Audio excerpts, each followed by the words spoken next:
Merry Christmas, Happy Holidays, and Happy New Year, one and all.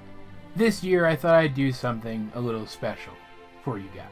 In part because I feel guilty for being so behind on my regular Doctor Who reviews, and in part because Doctor Who is a show which has, in recent years, become synonymous with Christmas specials. Now, I do see the irony in the fact that I am choosing to review all of the past Doctor Who Christmas specials on a year in which we're not getting a Doctor Who Christmas special. We're getting a New Year's special instead. Still, I really like talking about these episodes. Good or bad, these episodes all have something about them that's worth talking about.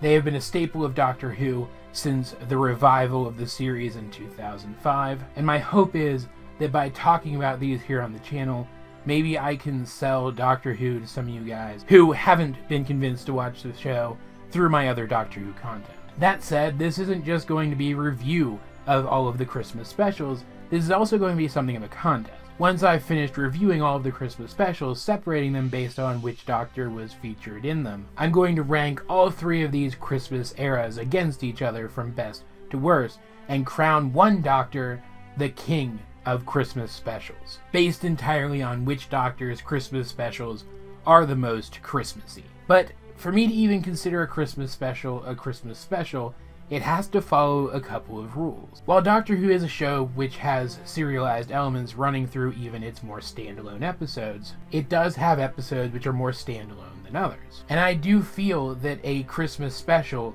should be as standalone as possible, since the Christmas specials aren't really part of any season of the show. That means that while I feel it's okay for a Christmas special to set up events from the coming season, it shouldn't resolve events from past seasons.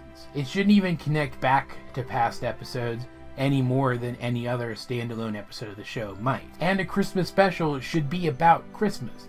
In some way or another, it should be Christmassy. And believe it or not, a lot of these Christmas specials are only Christmassy in very superficial kind of ways. Interestingly enough, David Tennant's 10th Doctor actually got his proper debut in a Christmas special, the first Christmas special in Doctor Who's long line of Christmas episodes. This episode, The Christmas Invasion, sees his companion Rose, her mom Jackie, and her sort of boyfriend Ricky. It's Mickey. Yeah, whatever. Forced to house the Doctor at Jackie's flat, as he is just regenerated from Christopher Eccleston into David Tennant, and regeneration is a hell of a drug which has knocked him flat on his ass. Meanwhile, as he's recovering, Christmas decorations start to turn deadly. Yes, you heard me right.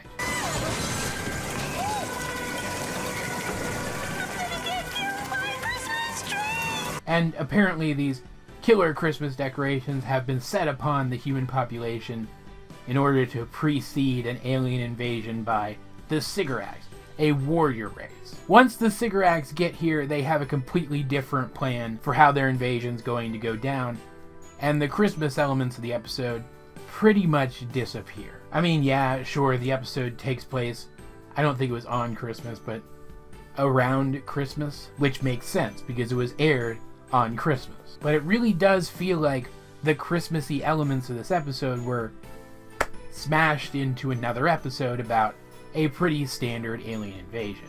The kind of alien invasion which is perfect for a debut story featuring a brand new Doctor. Each new Doctor's debut episode has to be something kind of straightforward so that there's plenty of room for the character elements of this new Doctor to be introduced. And this episode had to be even more straightforward because it had to introduce a brand new generation of Doctor Who fans to the very concept of regeneration.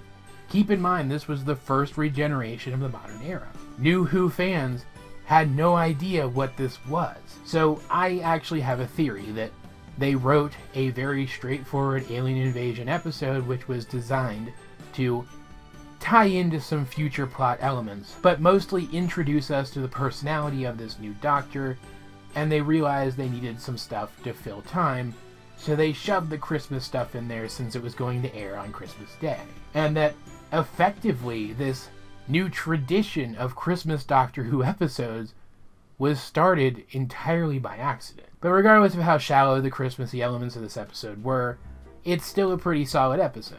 We get a really strong feel for how this new Doctor is going to work as a character. He is immediately likable, he's immediately charismatic, but then the episode also, at the end, sets up some of the darker aspects of his personality, which will come into play much later, when he shows how prideful he can be. When, at the end, the late Harriet Jones, former Prime Minister, uses the resources of Torchwood to destroy the invading ship, despite the fact that it was in retreat, that the Doctor had apparently scared them off permanently. And her reasons for doing so are pretty sound. This episode alone proved that the Doctor isn't always going to be available to help, seeing as how the Doctor didn't come into play in this episode until the very end.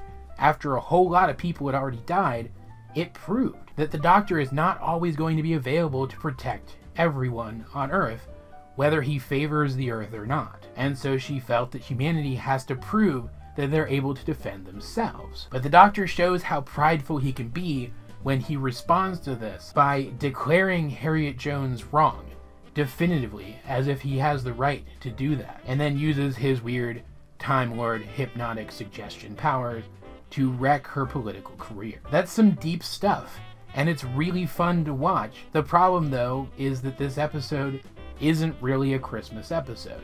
The Christmas elements feel so separate from the really strong elements of the episode that when I think back on one or the other of them, most of the time I don't remember that the other one was there until I really think about it. Which is why it's so odd that when a lot of the props from this episode, a lot of the Christmassy props that felt shoved in here, are reused in the next Christmas special, The Runaway Bride, I feel like they work a whole lot better, but that may just be because that episode, I think, is a lot better. The Runaway Bride is another episode where Christmas is just kind of in the background of the episode more than anything else, and nothing in the story is really Christmas themed, but there's still a good sense of Christmassiness to the whole thing. There's a Christmassy aesthetic to the whole thing, more so than in The Christmas Invasion. This episode introduces us to the character of Donna Noble, played by Catherine Tate, easily one of my favorite companions of the entire series, though she doesn't start off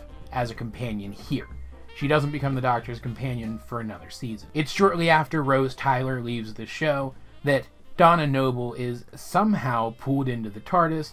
This leads the Doctor to uncover a plot by a giant alien spider lady to, in a really convoluted, roundabout way, use Donna to take over the planet. There's more steps to it than that, but that's the gist of the situation. There's a bit of tragedy in there when Donna realizes that the relationship that she had been building all this time, the relationship which led to the wedding that is implied by the title of the episode, her wedding, was fake. It was staged by this alien force. And Donna plays a very active role in the defeat of this creature. I mean, yeah, the Doctor still destroys her pretty much single-handedly, but in the process, he's reminded of all of the horrible things he's done in the past to preserve lives. This leaves him teetering at a precipice, and if Donna hadn't been there to pull him back, he would have fallen, and he would have died. In fact, we get episodes later on where we see this one event is changed,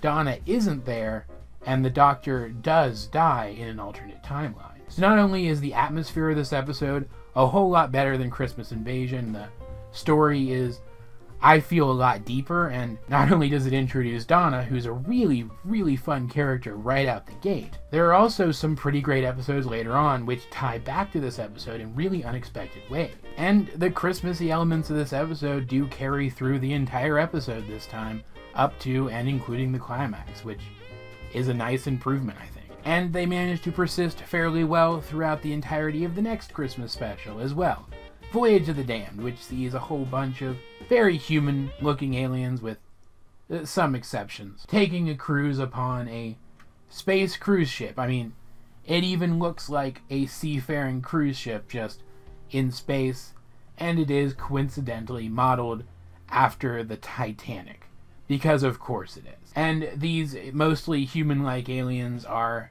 observing the primitive cultures of Earth as they celebrate Christmas, because of course they are. But the ship is taken over by a nefarious force which damages the engines, and now the ship is slipping slowly out of Earth's orbit, and if it crashes into the planet, its engines will explode and cause an extinction level event, because of course they will. It's a very cheesy, hammy kind of episode in the vein of cheesy, hammy episodes that only Doctor Who can deliver with a straight face. It's also one of the first episodes which features David Tennant without a regular companion. He instead picks up a temporary companion from the surviving crew members aboard the ship. And overall, it's not bad. It's a pretty decent race against the clock kind of episode, with a fairly Christmassy atmosphere, which does take place once again on Christmas. And while the Christmassy elements here feel a little more coincidental than I think they probably should, that does end up kind of being a tradition in these Doctor Who Christmas episodes. So I guess I can't really complain too much. It's just, end of the day, the episode feels kind of forgettable to me. Like, seriously, when I went back to rewatch these episodes in preparation for these mini reviews, I didn't even remember that this one existed until I looked it up. The whole idea of a spacefaring Titanic, I think, is just a tad too silly for me to suspend disbelief. And as forgettable as the episode is, the villain in this episode I find even more forgettable still. So it's not awful, it's just not very good either. I do like the next one quite a bit though not because of any Christmassy elements.